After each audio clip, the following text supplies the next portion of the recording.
Okay, folks, I'm not going to focus too much on any of the problems or issues. There aren't that many, just some stuck leaves and some tubes have been drying out much faster than I expected, which led to some cuttings crisping up a little bit. So we'll see if I get that, if that is indeed what the issue was, and if I've corrected it properly. We'll know in a few days. I moved this guy here, the arabescens, forward and up a little bit because I want to speed up its growth.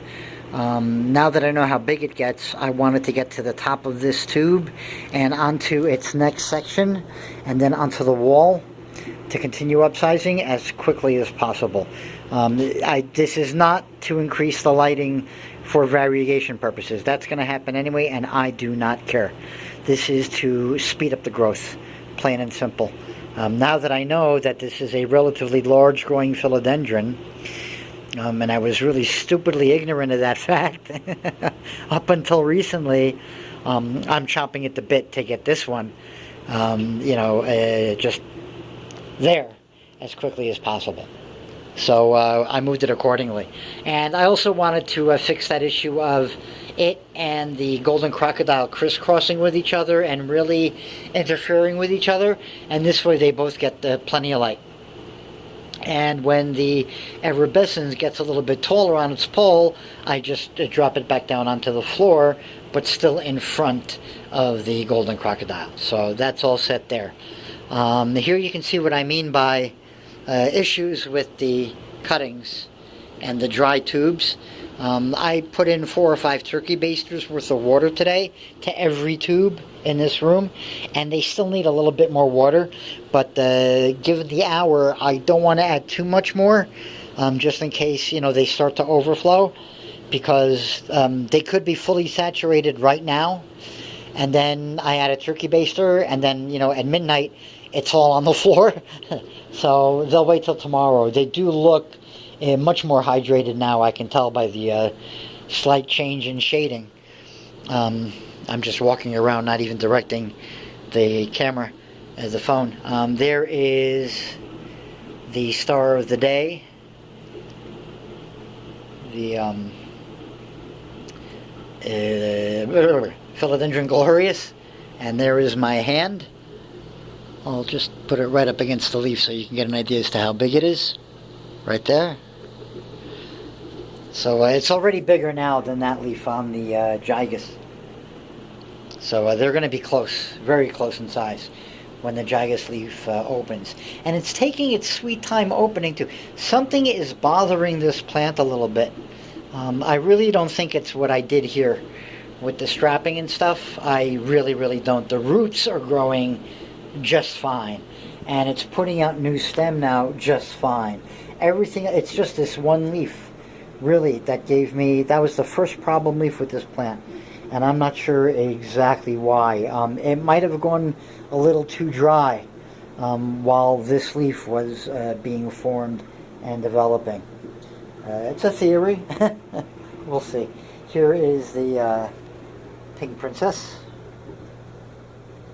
Right there, leaf number, well, not number 2 exactly because there are split stems, but the other leaf is now unrolling and unfurling. And again, I'm